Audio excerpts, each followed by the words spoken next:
Hello everyone, welcome to my learning journey, and today we are going to do the next part of the revision of operating system. तो आज हम क्या करने वाले हैं? आज हम करने वाले हैं बैंकर्स एल्गोरिथम।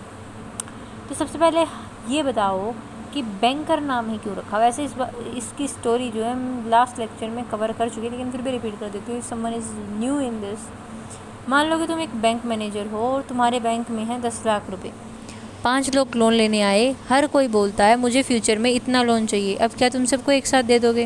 नहीं दोगे ना, क्योंकि अगर सबको दे दिया और बाद में किसी के पैसे ही नहीं आए तो तुम्हारे पास क्या बचेगा? कुछ नहीं बचेगा, बैंकक्रप्ट हो जाएगा। इसीलिए बैंक चेक करता है, अगर मैं इस कस्टमर को लोन दे दूँ तो क्या बाकी कस्टमर का काम भी फ्यूचर में कंप्लीट हो जाएगा? इफ़ येस देन लोन दे दो, अगर नहीं तो लोन मत दो। एग्जैक्टली इसी लॉजिक पर बैंकर्स एल्गोरिथम काम करता है। ऑपरेटिंग सिस्टम में इसका मतलब क्या होता है? Loan is a kind of resource and customer is a process.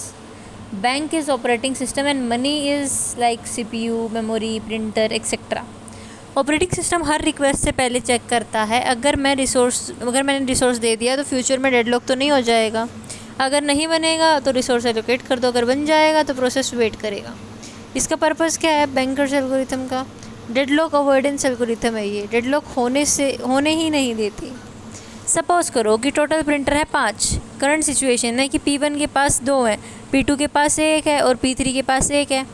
तो और अवेलेबल कितने हैं? अभी अवेलेबल कितना है? 1 है। ठीक है, तो मैंने क्या बोला? P1 के पास 2 है, P2 के पास 1 है, P3 के पास 1 है, 4 हो गए। और अवेलेबल है 1, 5। अब P2 बोलता है मुझे एक और प्रिंटर चाहिए, उसके पास 1 था, अब उसको 2 चाहिए। ऑपरेटिंग सिस्टम क्या करेगा? पहले चेक करेगा, अगर दे दिया तो फ्यूचर में सब कंप्लीट होंगे या नहीं। ये चेक करना ही बैंकर एल्गोरिथम का काम है, और इसी को हम बैंकर एल्गोरिथम कह देते हैं। इस एल्गोरिथम को क्या क्या पता होना चाहिए? रिक्वायर्ड चीज़ें क्या हैं? 5 चीज़ें पता होनी चाहिए। सबसे पहले टोटल रिसोर्स कितने हैं, मतलब सिस्टम में कितने हैं। मान लो कि CPU 10 है, प्रिंटर 5 है, स्कैनर 7 हैं। दूसरी चीज़ पता होना चाहिए एलोकेशन मैट्रिक्स। हर प्रोसेस के पास कितने रिसोर्स ऑलरेडी एग्जिस्ट करते हैं।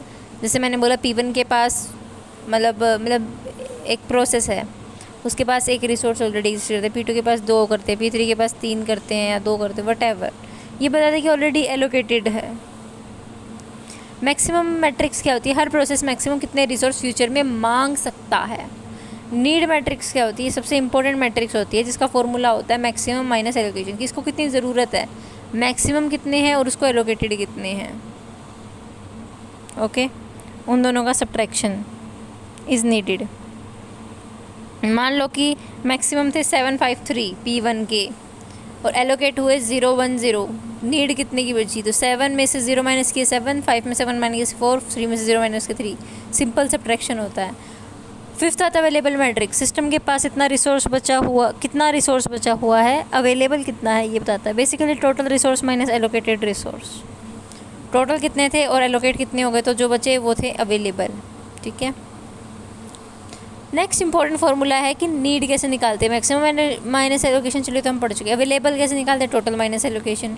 बस पूरे एल्गोरिथम में सिर्फ ये 2 फार्मूलाज यूज़ होते हैं। सेफ स्टेट और अनसेफ स्टेट हम पहले भी देख चुके हैं, कि जिसमें सीक्वेंस मिल जाए वो सेफ़ है, जिसमें नहीं मिले वो अनसेफ है। लेकिन इसका मतलब ये नहीं कि अनसेफ का मतलब डेडलॉक ही हो भी सकता है, नहीं भी हो सकता, पर कन्फर्म नहीं कर सकते कि है। ठीक है, सेफ सीक्वेंस क्या होता है? Sequence in which every process can finish execution one after another without causing the deadlock. अब न्यूमेरिकल स्टार्ट करते हैं। यही न्यूमेरिकल है जो ऑलमोस्ट हर कहीं पूछे जाते हैं, इंपॉर्टेंट है। चलो let's start in the notebook. चलिए अब इसका एक न्यूमेरिकल समझते हैं। This is bankers algorithm. Okay, तो इसके अंदर हमें क्या दे रखा है? हमें दे रखा है कि कितने एलोकेटेड हैं रिसोर्सेज प्रोसेस को, और कितने मैक्सिमम उसको चाहिए, और अवेलेबल कितने हैं। सबसे पहला स्टेप हमारा क्या होता है? नीडेड मैट्रिक्स बनाने का। नीडेड क्या होगा? नीडेड का फॉर्मूला हम पढ़ के आए थे, मैक्सिमम में से एलोकेशन को माइनस कर दो। तो सबसे पहले तो यहाँ पे मैं टेबल बनाऊंगी P1, P2, P3, P4, P5। Okay, उसके बाद यहाँ ABC रिसोर्सेज। अब मैक्सिमम माइनस एलोकेशन बोला ना मैंने, तो P1 के अंदर हमारे पास मैक्सिमम कितना है? 753, और एलोकेटेड कितने हैं? 0 1 0। तो इसमें से इसको माइनस कर दीजिए। 7 माइनस 0 7, 5 माइनस 1 4, 3 माइनस 0 0, तो 743 हो जाएगा। सेम ऐसे यहाँ करना है हमें, 3 में से 2 गया 1, 2 में से 0 गया, फिर 2 में से 0 गया, तो यहाँ 2 2 ही आएगा। सेम एज इट इज़ इन सब के लिए करना है। अभी मैं लिख देती हूँ, फिर आगे करके फिर आप लोग भी ऐसे कर लीजिए। आगे हम स्टार्ट करते हैं। तो ये आ गई हमारी नीडेड मैट्रिक्स कि हमें ज़रूरत कितनी है। अब हम चेक करेंगे कि हमारी नीड पूरी कितनों की हो सकती है, क्योंकि हमारे पास अवेलेबल सिर्फ इतने ही हैं। अब मैं इसको चेक करने जाऊँ कि भाई मेरे को नीड है 7 की पर अवेलेबल 3 है, तो ये तो नहीं हो सकता। फिर मैं गई P2 पे, मेरे को नीड है 1 की अवेलेबल है, मेरे को नीड है 2 की अवेलेबल है, मेरे को नीड है 2 की अवेलेबल है। तो सबसे पहले हमारा P2 प्रोसेस जो है हो गया कंप्लीट। ओके जैसे ये प्रोसेस कंप्लीट होगा, इसका जो एलोकेटेड होगा उसको हम इसके अंदर ऐड कर देंगे अवेलेबल के अंदर 2 0 0, क्योंकि वो फ्री हो जाएगा। तो ये कितना हो गया 5 3 2। ओके फिर नेक्स्ट P3 पे गई, मैंने देखा क्या इसकी नीड पूरी हो सकती है, नहीं इसको 6 चाहिए लेकिन इसके पास 5 है। फिर हम गए P4 के पास, क्या इसकी नीड पूरी हो सकती है, 2 है वहाँ 5 है, बिल्कुल हो सकती है। वहाँ 3 है यहाँ 1 ही चाहिए, वहाँ 2 है यहाँ 1 ही चाहिए, तो इसकी भी नीड पूरी हो सकती है। तो अगला हमारा हुआ P4। ठीक है, अब P4 के पास क्या क्या एलोकेटेड थे वो फ्री हो जाएंगे, 2 1 1, उसको हम इसमें ऐड कर देंगे 2 1 1, यानी कि 3 4 7। ओके फिर मैं गई P5 के पास, नीड है 5 की है हमारे पास 7 हो जाएगा, नीड है 3 की है हमारे पास 4 हो जाएगा, नीड है 1 की है हमारे पास 3, ये भी हो जाएगा। Next is P5। तो P5 के पास जो भी एलोकेटेड थे उनको हम फ्री कर देंगे, विच इज़ 0 0 2। तो हमारे पास क्या हो जाएगा 5 4 7। फिर वापस मैं P1 के पास जाऊंगी, मैंने क्या देखा कि 7 की नीड है 7 है, 4 की नीड है 4 है, 3 की नीड है 5 है, ज़्यादा ये कम तो नहीं है। तो P1 भी अब पूरा हो गया। अब P1 के पास जो एलोकेटेड था वो फ्री हो जाएगा 0 1 0। तो ये कितना हो जाएगा 0 1 0 से 7 5 5।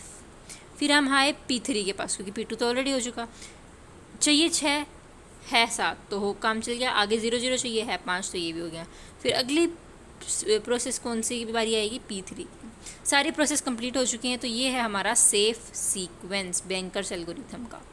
अब मान लो कि एट द एंड कुछ ऐसा हो जाता कि मान लो सारे कंप्लीट हो जाते बट फिर भी हमारे पास अवेलेबल कम होते और नीडेड ज़्यादा होते, तो हमारे पास ये प्रॉब्लम, मतलब हमारे पास सेफ सीक्वेंस नहीं आता। सेफ सीक्वेंस नहीं आता तो अनसेफ सीक्वेंस होता, अनसेफ सीक्वेंस होता तो हो सकता है कि डेडलॉक आ सकता था। आई होप आपको ये न्यूमेरिकल क्लियर हो गया होगा। बट तो आज के लिए बस इतना ही, मिलते हैं नेक्स्ट वीडियो के अंदर। Thank you so much, tata bye bye, like share subscribe कर दें।